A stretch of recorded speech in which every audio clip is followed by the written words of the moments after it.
If it's conservative. If you're looking for something liberal and realistic, this is the place to be.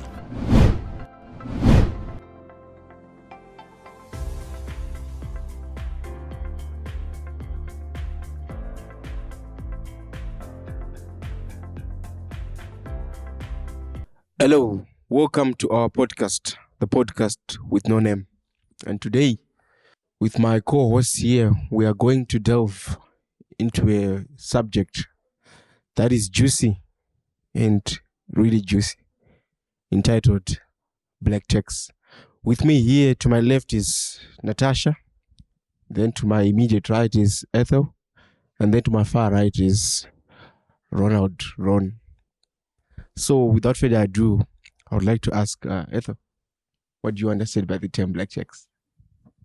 I understand a lot, but I think I'm just going to explain it in from a Zimbabwean context as a Zimbabwean person. Back home. Yes, back home. You know, when we were growing up, we just told about this black tax term, and we didn't really have an idea until I had to grow up and understand it. Yeah, it is a scam. So I understand that black tax is it could be a form of money, it could be a form of service, or even emotional support that you give back to the family. I would want to say an extended family. Yeah, it's not really my family where I was born and raised, but it's also including my brothers, my father's brothers, my mother's sisters, cousins, and all those people from Bazukuru, you know. Yeah. So it's sort of, at some point, they were taking care of me when I was young. They couldn't have maybe paid money to contribute on my school fees. They couldn't even maybe come to see me or what. But the fact that I was in that family, there is an amount of money or emotional support or social support that I'm supposed to give back to the family the moment I also become an adult. That's what I understand by the term black tax. Okay. Yes. I see. Ron, what's your take? With black tax, I see groceries, taking groceries. Seafood. I see having to buy food for others. I see being asked to take care of mwanawabamnini or someone just because I'm now working, just because I'm now able-bodied, I've got the capacity. I see relatives asking me to stay with their child who's maybe going to use it, but they can't afford to pay for accommodation, so they'd rather come and stay with you.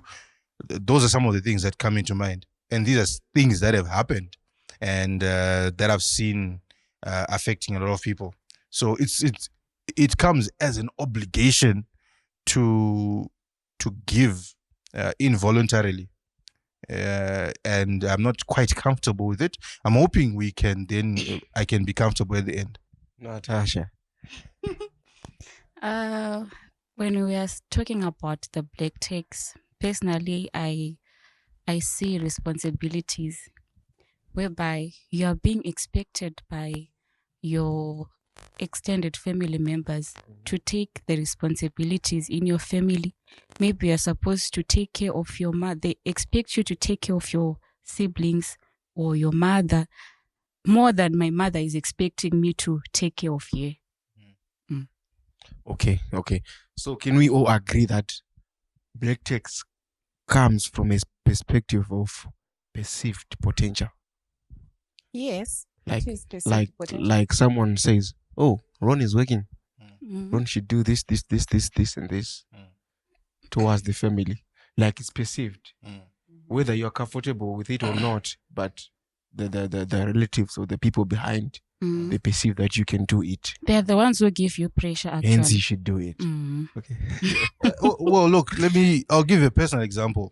I wasn't always this big, but now when I grew this big and people start thinking, yeah, there's money there, right? So even when you go, even for a funeral, you know, you are expected to participate. You've got those guys who are asking you to buy them beer. Each time you go to Motumusha, there are people who are expecting it, and they are assuming that because you are wearing nice clothes, buying them a carton of sugar is okay. So it's perceived. Let me add on that. You seem to have an itch. Yes. So I want to say, within our African context, let me come closer home within our Zimbabwean context. If a person is working, they don't really care what kind of a job that you're doing. The fact that you're waking up, you're going to work, you can buy a roll-on, you can brush your teeth and look presentable. They also expect something in return. Because it's coming from a point where they remind you that because of whatever you are today, it was our effort, our contributions, and some will even remind you, we are the ones who raised your mother. You are made to pay sins of your ancestors who were, maybe if my uncle was poor per se and my father was sent to school by a relative or what, I have to go to that family at some point to pay a tribute to how my father was taken care of, which is also sometimes I feel like it's a source of pressure. Because maybe most of these young people, we are working, we are trying to set a space in this world where we have a belonging. So probably my salary is just enough for my rentals and feed me so that I wake up and go to work the next morning. But because I'm glowing, I can buy heels now, I can... Funny things, if I buy clothes today, I'll be wearing them next year and they still look okay. But because I'm looking presentable and reaching to a funeral without a proper contribution, now I have to get there, my boots failing to close, and they're like, now we are talking now. If I just got there with bare hands, they won't accept me. That makes sense. So this is the black text thing that we are talking about. Okay, guys. I feel like all of you here, you are coming from a negative perspective with regards to black tax, like the pressure, Ron buying beer at the funeral because he's buff, and pressure from relatives and whatsoever. Okay, I like the perspective that you took, Zimbabwean perspective. There is a Shona thing that says, "Chirere chigogorerao," right? And you mentioned the point whereby you said we are trying to find a space for ourselves in this world. Like your salary, but as a generation, are we not self-centered in the sense you got the salary or tambira point taken. But you're waking up in the morning, you're having cereal, right? Your cereal lasts a packet of cereal lasts you 2 or 3 days. That's $3, is it? You are going to get a porridge what are $3 you win bamnini. How about that? And I'm still working. The point of me going to school for 4 years and to get a job is to leave behind some of those things that I did, that I had to do, and live a good life and live a better life. Yeah. There are some who, when they were growing up, they didn't have shoes. As they always say, we used to kill lions along the way to school. I shouldn't be killing lions again now that I'm working. But Ron, we are saying, Bamnini, Antika, took you in. Antika, took you in. He had a budget maybe of 10 kgs of meal per month. But because Ron is here, we have to add 3 or 4 kgs. Pamsoro. That's a burden on him. You get it? Pam, not to figure tire because he was buying those 4 kgs. So why can't we do the same in our generation? That's my question. I think we should do it because we are willing to. They shouldn't give us pressure or expect more because they took care of us when we were young. All right. Point taken. I want to answer on that. I'm coming back to that. I want to answer on that. For me, I feel like it's okay that at some point Bamnini sacrificed his favorite tie and he could not buy it because he was paying school fees for me. Yes, I really appreciate that. But I also feel that looking as well at a Christian perspective, when we are doing these things, mabasa emutsa, we are doing them for Christ. So mabasa angu emutsa, should they make you not live your comfortable life? Because I have to be remembering mabasa emutsa. Pamwe ndine mabasa emutsa andichazokwanisa kuita when I reach his stage. Because the problem with today's generation, we are good looking in pictures, And the Lord says and everything is fine. it's better to give than to receive. So you did dispatch. Yeah, look, you also, it's good that they would have taken care of us, right? But it also You makes take care of them at your own convenient time, is it? Yes. yes, because I After don't I'm want, done. I don't with want my own to, thing. I don't want it to be a burden. You know, it mustn't. Well, you know, sometimes the moment you try to give what you don't have, you're going to end up lying, and you're going to end up being absent in certain circles because you're avoiding that conversation. But it's always good to be open and say, look, I can't. Okay, there's a point that I came across with regards to black checks. It originated during the apartheid or slavery period, whereby there were no equal opportunities between the whites and the blacks. Okay. You get it? The whites had better opportunities. With the same qualifications, you would go and be a general handyman, whilst the white guy is an accountant and getting a better salary. So for blacks, as a coping mechanism, they chose to sort of invest whatever they had in one person whom they saw as munane potential. Okay. You get it? Okay. Let's invest in Ron so that Ron can uplift the whole family. You get it? But now, as we are moving, we are in 2023. This is the 21st century, right? Opportunities, they are there for everyone. Like people, they actually leaving Zimbabwe, going to UK, taking white men's jobs. You get it? Yeah. So is it still applicable, this black tax thing, given that the opportunities now, they are equal to everyone?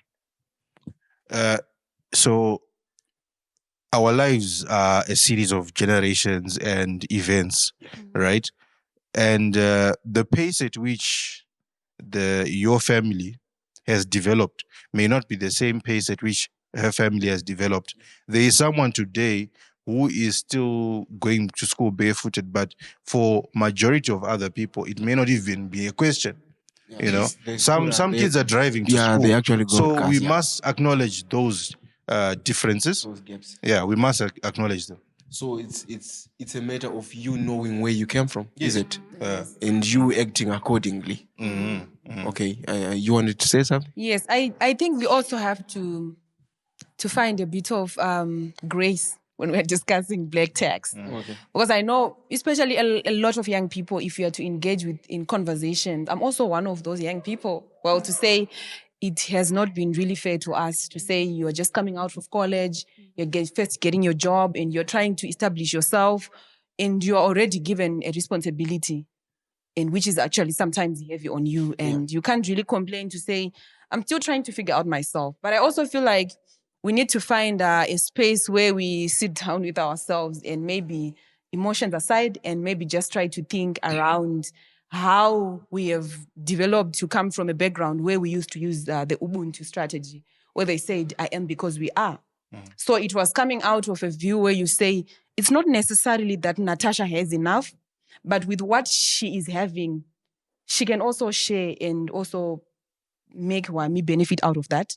Not because there's something too special about Wami, but because Natasha understands that the ladder of life can just change. Tomorrow, you might be on the upper step than her, and you could be in a situation where she needs your help, and you're willing to help.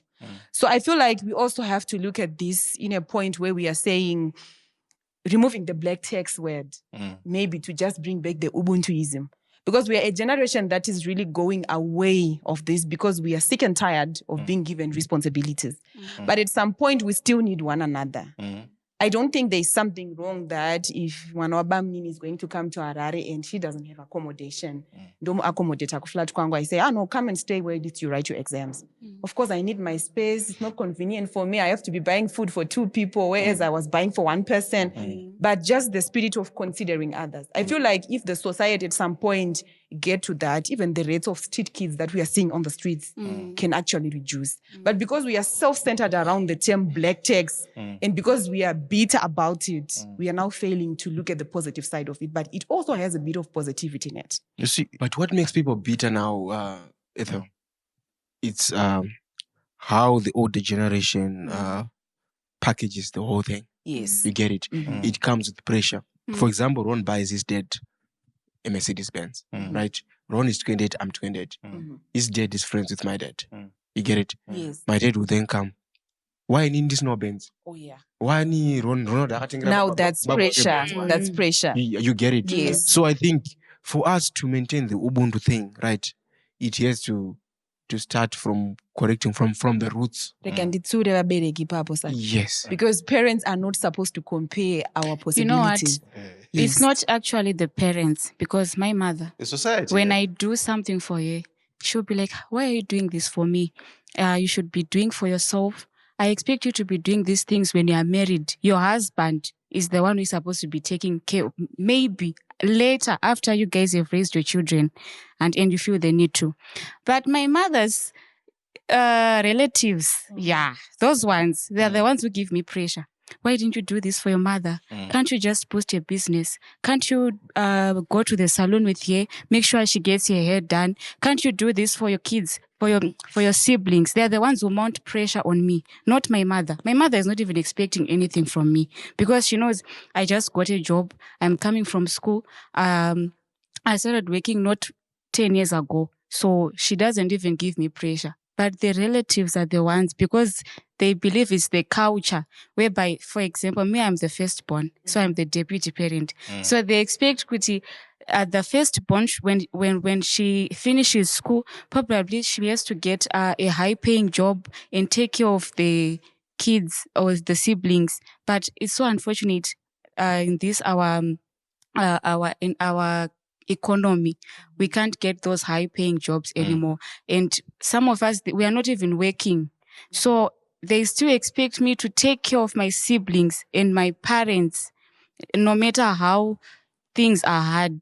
But my mother will just keep on giving me food, giving me shelter. But the relatives, they won't even understand that you are not working. Or maybe you are getting maybe just $100 from work. So... You know, I have no problem with giving back, buying groceries. But when it becomes tax is removed before you even touch your salad. You know, it's gone before you only see that report that this is. And it's not a choice. It's not a choice. Yeah, you see, you have to. So the at that point, it's a problem. But if we are doing it out of love, yes, or out of appreciation, I think that's fine. So out of love and out of appreciation, now it's Ubuntu. Yes, I think we need to remove if it was possible, maybe for the generation that's coming, to remove the black tax. But still, we have the older and grandmothers. Ubuntu. We still have the old generation. Yes, my mother's sisters, my mother's cousins, obviously that's the old generation. They still expect me to do more, even for their kids. You see, I believe it's high time we start engaging our parents, our grandmothers in these dialogues. Because, Rome wasn't built in a day. We start having this conversation clearly. Because sometimes I feel like home has become a place we are all scared to go. Because right now I know if my phone is going to ring and there is a funeral kumusha and my salary is not yet here, I am actually thinking to myself, should I go? Should I show up? Because starting from the car that I'm going to ride to get to the funeral, probably Vanabamnin are going to pick me, or it's either I'm going to drive alone, but I need fuel and everything. When you get there, you're already strained. And when you get there, you're told, apana chakat, there is no chakat. Not because there are some people who cannot do it, but because they say, at some point, my aunt was like to me, Murora achata ndewenyu, isusuvedvarora takapemberera, But those are the people who have invested. Probably I have a Wonder Fit and she drives a Discovery. Not to say I'm comparing, but maybe 10 years, if she gives me time, 10 years from now, I could be where she is now. And I'm supposed to give back. But it's not really giving back. It's just giving out of love. So if we could find a way, I don't know how, but let's start the dialogue. We need to remove the black text word. I have a question. And put it across out of love. I have a question. Does black text also involve lobola process, whereby I'm getting married and we have those uncles who took care of me some years ago, and they will be charging more than what's expected. Just because they will be saying, we are the ones who took care of here, so you guys, you have to give us more. Are we also involving that part? Yes. That's a steep That's angle. what I feel That's a like. steep angle, but it really makes sense. When someone feels the obligation or when someone feels entitled Mm. to charge something exorbitant due to the fact that they raised you, that's black tax. It's not a transaction as well. Yes. Raising. I wasn't. I didn't have the choice to be born. Number one, so charging me to be alive on this earth. That's a conversation the older ones don't wanna have. No, it shouldn't be a punishment that I want to marry your daughter. Yes. Right. But anyway, let's go back to black tax. Before we catch feelings, huh? Well, there are already feelings in the room because I feel like, this black tax thing, it started long back. I remember at some point my dad was explaining to me that when I first got my job, I was doing temporary teaching. And when I came back that holiday, I came home and there was a list of things that I was supposed to do. And before even enjoying my own man, I was already doing it. So I feel like this is like a generational thing that has been mounting for years. And if we are not willing to start the conversation now, it means this is going to be happening time and again. Also to remind the parents that when you take care of someone, if I send my sister's child to school, I'm doing it out of love to cover up for my sister, right? So it's between your relationship. So don't put it outside to remind the child when she's grown. I was taking care of you because your mother failed. No, Yes. you did it out of love because you were covering up for your sister and I wasn't there. Okay. Black checks, for me, it takes two spectrums. There is the responsibility side, and then there is the burden side. You get it? Where you're coming from, that's the responsibility side, the Ubuntu side, the positive side. Then there's the burden side, whereby if my Bamnini sent me to school, right, he's expecting me to give him something In return, yeah. in return, right? And for him, that money is not a need. Maybe he has the money. It's not a need. He's going to use it for whatever. Then that's a burden. You get it? I'm now financing someone's luxuries or someone's addictions because they raised me. Now that's a burden. They want a good life. The one that you're having, like you're well dressed, they also want to. Especially if you go to the overseas. They are basic needs for you to survive. Food, shelter, clothing. Yes. You get it? Those are basic needs. It's like you giving your Bamnini $300, right? Every month because you are entitled to give him because he raised you. He checks that money, he goes and joins a golf club. Yeah. Now that's the text we've been saying that. No, now that's a burden. That's a burden. You get it. So we should come from a perspective whereby we as the young generation, we should be able or we should be willing to take responsibility. If my young brother doesn't have textbooks for school, in the spirit of Ubuntu, I should be able, if I'm able to, or if I'm able to sacrifice, give him money for textbooks or buy him textbooks. You get it? But now our parents, they are coming from a perspective whereby we have to afford them luxuries, which in essence they fail to provide for themselves when they were working. We actually have, I have my friend, your parents actually took a loan from the bank. And because she's working, they expect her to help them Pay the loan. Like, Yeah, it's happening a lot. Especially, I think most of the youths or children were coming from a background where they were raised by civil servants. Most of the civil servants would take loans for their children to go to school. And you get to a point when they start working. You would actually hear those conversations that from the streets, people will be talking. She's actually enjoying this, but the parents are struggling to pay the loan on their own. She should be giving back. So it's something that has been generated ages ago. So can we say maybe, are we also not to blame based on the lifestyles we portray? The happy pictures, we could be playing a part. Ronald. In the blame. Of you, of Like what's going wearing on. good things, like you'll be wearing nice clothes, giving the good picture. You have an iPhone. Fake Ron, Gucci. you have an iPhone. I beg to differ. I feel like it's not really portraying. Okay, there is the portraying of something that you do not have, but there is also an issue that, okay, if you are going to go back to my gallery and check the pictures that I used to take maybe 5 years ago, they are different from now. Probably it's because of the phone that I was using. 1, 2, because I wasn't going to work. These things, they just happen naturally. I remember the first time I started working, my mother was like to me, "Hey, you look pretty these days." Not because I wasn't pretty before, but because You're glowing. now I'm Yes. glowing, like I'm a happy person. Sometimes it's just the fulfillment that I'm waking up to do something that I've always wanted to do, not because I'm getting more. So if you see a post or whatever, I'm just grateful. Aren't we supposed to be happy when we are transiting from one step to another one? But that's a very important point, though. There are some of us in our generation who portray that facade of view of life. You get it?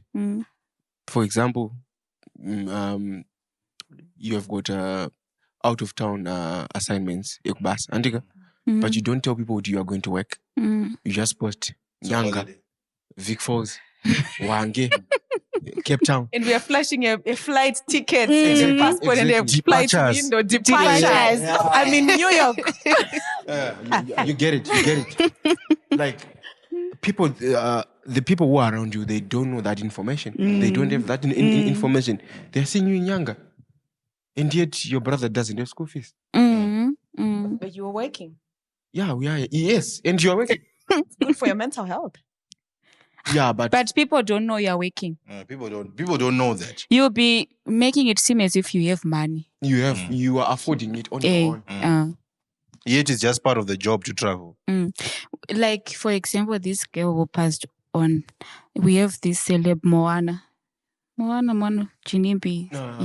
That Moana girl from Glenora there. I don't know if it's Glenora or Highfield, whereby when they went for a funeral, she was a celeb portraying she has nice clothes, she would hire clothes and stuff.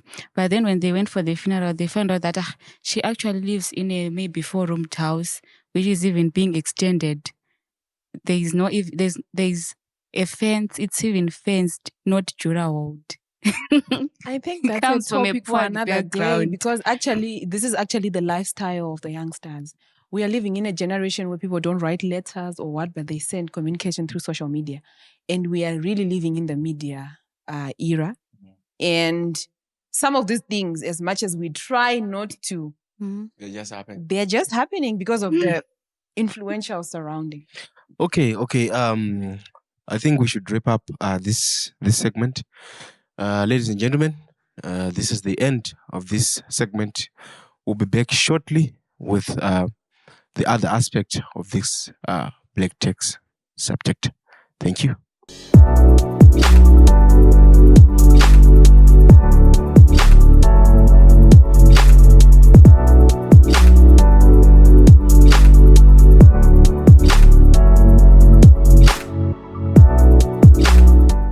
If is conservative. If you're looking for something liberal and realistic, this is the place to be.